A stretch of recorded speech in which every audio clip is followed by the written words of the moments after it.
soalan kurban, saya jujur saja selama di Indonesia masih banyak salah pemahaman terhadap kurban. Dan saya pernah berkata, memang Islam kita di Indonesia Islam keturunan. Ya, jadi asal tahu saja ya. Ya, tapi dari segi belajaran, mohon maaf ya, kita terlalu jauh terhadap pemahaman. Yang saya maksud, kita melaksanakan sesuatu tapi kita sudah belajar, sudah tahu, bukan hanya asal saya dengar, saya lihat, saya bukan sebatas itu, tapi kita punya dasarnya. Dan ini kelemahan kita, di antaranya kurban. Saya pernah mendengar, bukan malah sering mendengar soal kurban dihitungkan berorang. Jadi keluarga suami istri sama 5 anak berarti jumlah 7, wajib sapi. Kalau kurang daripada itu, atau misal suami istri tidak mampu, boleh ini tahun kurban kambing atas nama suami, tahun depan atas nama istrinya. Ini hal keliru sebenarnya. Yang dihitungkan soal kurban beda sama akikah dan beda sama zakat fitrah. Zakat fitrah sama akikah terhitung berorang. Akikah laki-laki 2 kambing, perempuan 1. Kalau tidak mampu boleh. Kalau ada kembar laki sama perempuan berarti 3 kambing. Tapi kalau tidak mampu boleh 1 kambing, tidak masalah. Yang tidak ada istilah sekarang saya kurban tapi nanti sisanya seolah-olah ada hutang sama Allah. Sesuai kemampuan kita. Di antaranya kurban. Kurban hitungannya berkeluarga, bukan berorang. Buktinya Rasulullah SAW dan juga cerita Nabi Ibrahim. Ketika Nabi Ibrahim mau sembelih Nabi Ismail, Allah turunkan apa? Mengganti sembelihan Nabi Ismail dengan ekor kambing dari surga. Berapa ekor kambing? 1. Padahal Nabi Ibrahim punya istri 2 dan anak. Ada istri Siti Hajar dan Sarah. Kemudian anaknya Ismail dan Ishak. Berarti semuanya berapa? 5. Kenapa Allah tidak turunkan 5 ekor kambing? Karena hitungannya memang 1 keluarga. Yang kedua, Rasul sendiri sembelih 2 kambing. Pertama, Bismillah atas nama Muhammad dan keluarga Nabi Muhammad. Padahal kita tahu keluarga Nabi Muhammad SAW termasuk keluarga besar. 11 istri, belum lagi anaknya laki-laki sama perempuan. Ada yang hidup maupun sudah mati. Sudah termasuk semua. Yang hidup maupun mati. Yang kedua, Rasul sembelih sembelihan yang kedua atas namaku dan umatku. Umatnya berapa miliar? Cuma 1 ekor kambing. Kenapa Rasulullah SAW berkurban atas nama dirinya dan umatnya? Saya mengambil salah satu di sini tanda sayangnya Rasul kepada umatnya. Jadi saya selalu berkata, orang miskin yang tidak mampu berkurban seharusnya bangga di hari kurban. Karena Rasul sudah kurbankan duluan atas nama dia. Jadi terima kasih ya Rasulullah, ingatkan kita. Yang kita tidak mampu Rasul sudah. Bahkan kalau Rasul sudah kurban atas nama umatnya yang tidak mampu, berarti sudah terkabul.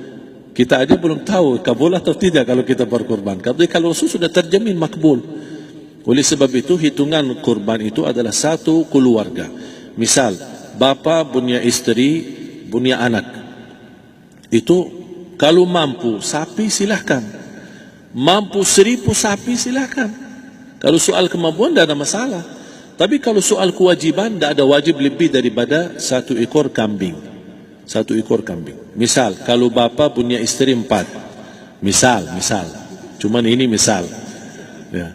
Istrinya 4, setiap istri anaknya 10. Berarti jumlah berapa? Anak 40, istri 4, berarti 44, sama bapa 45. Wajib 1 ekor kambing saja, cukup untuk semua ini. Tapi kalau soal mampu, ya silakan. Mau 1000 kambing boleh, mau 1000 sapi boleh. Tidak ada yang melarang kalau soal kemampuan. Dan kalau kita mau sembelih, Bismillah atas namaku dan keluarga. Tidak perlu bawa data-data nama keluarga. Jadi disebutkan tukang sembelihnya ada capek menunggu sambil sebutkan nama-nama. Tidak perlu. Udah Bismillah atas namaku dan keluarga. Termasuk kata atas namaku dan keluarga, termasuk orang tua yang sudah meninggal. Termasuk orang tua yang sudah, karena kita adalah hasil daripada orang tua. Itu sudah termasuk, tidak perlu kita sebutkan. Ada sebagian ulama membolehkan kalau kita mampu, mau khusus kambing atas nama orang tua, tidak masalah. Kalau kita mampu. Tapi kalau kita tidak mampu, itu sudah termasuk orang tua kita bersama keluarga besar kita. Ini salah satu kenikmatan, dan ini termasuk juga sedekah yang berguna bagi orang yang sudah meninggal di keluarga kita. Wallahu ta'ala alam. Dan juga masalah panitia, bisa kita mewakili. Kalau kita tidak mengerti sembelihannya dan tidak mengerti cara bagiannya. Tapi ada satu sunnah yang termasuk kehilangan sunnah ini, adalah banyak yang tidak mau makan dari hasil kurban. Padahal itu sunnah Rasul. Dari akikah boleh makan, dari kurban pun boleh makan. Bahkan sunnah SAW dibagi 3. Sepertiga pertama dihadiahkan. Maksudnya kata dihadiahkan kepada orang kaya. Misal tetangga saya tapi orang kaya, dia bukan miskin, tapi boleh saling hadiah. Karena inti daripada hadiah silaturrahim. Ada keluarga kita termasuk mampu, tapi saya kasih, ini alhamdulillah saya sembelih sapi. Barangkali dia tidak mampu, cuma sembelih kambing. Udah, kita dapat daging kambing, dia dapat daging sapi. Tapi dengan niat hadiah, bukan sedekah. Karena dia bukan orang miskin yang menerima sedekah. Yang sepertiga yang kedua adalah sedekah. Sedekah itu termasuk orang miskin. Yang ketiga, kita makan sendiri. Bahkan Rasulullah SAW selepas Idul Adha, beda sama Idul Fitri. Sebelum Idul Fitri dia makan kurma, meyakinkan batalan puasa. Tapi kalau Idul Adha tidak makan dan minum sebelum salat, kenapa? Bukan berarti tidak boleh. Tapi Rasulullah SAW ingin pertama pembukaannya, buka sarapannya atau makan di pagi harinya selepas Idul Adha adalah dari hasil sembelihan kambing itu atau dari kurban. Jadi kita sebagian sedikit. Tapi kalau kita merasa alhamdulillah rezeki saya banyak di rumah, alhamdulillah banyak ada makanan, mau sedekahin semuanya, semua mau sedekahin, tidak masalah.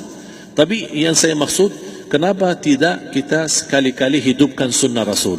Jadi sebagian, walaupun ada sebagian sedikit lah, buat istilahnya sama sedikit porsi nasi atau apa, karena kita berhak sebagai kita kurbankan lillahi ta'ala, kita berhak menikmati kurban ini yang lillahi ta'ala supaya kita mendapatkan keberkahannya, bukan hanya orang lain.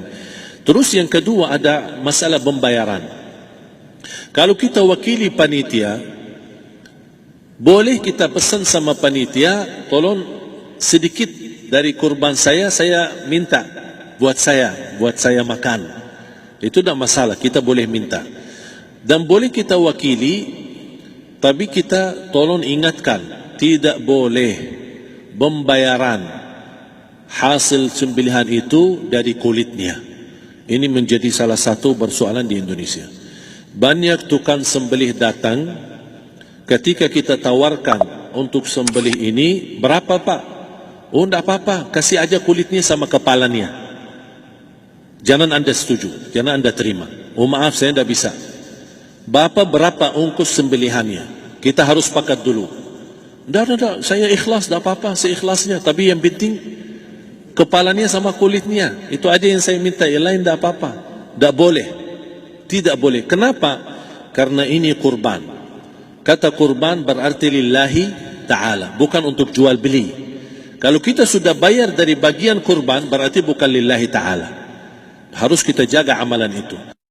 Tapi bagaimana cara jalan keluarnya? Kita harus sepakat, ijab kabul. Sepakat dulu, Pak, saya udah begini, saya kasih untuk sembelihan 50.000. Bapak setuju? Ya udah setuju. Selesai kan? Sudah sembelih, sudah potong, sudah semua. Lepas ini semua kita kasih ongkos 50.000 ongkos sembelihannya. Habis itu, Pak, kulitnya sama kepala hadiah buat Bapak. Itu tidak apa-apa, tidak masalah. Tapi bukan untuk bayar sembelihan. Faham maksud saya? Harus dibedakan supaya jangan sampai amalan kita kurban habis biaya, habis ini malah tidak diterima karena sudah kita bayar sebagian daripada kurban. Saya silahkan bayar apa yang kita sepakati, mau hadiahkan kepada dia karena kita tidak bisa guna. Buat apa yang kita mau gunain kulitnya? Tidak bisa. Tapi buat mereka lebih berguna, oleh karena itu kita bisa hadiahkan untuk mereka. Bahkan kita bisa juga kasih daging untuk mereka bisa menikmati sebagai sedekah. Wallahu taala alam.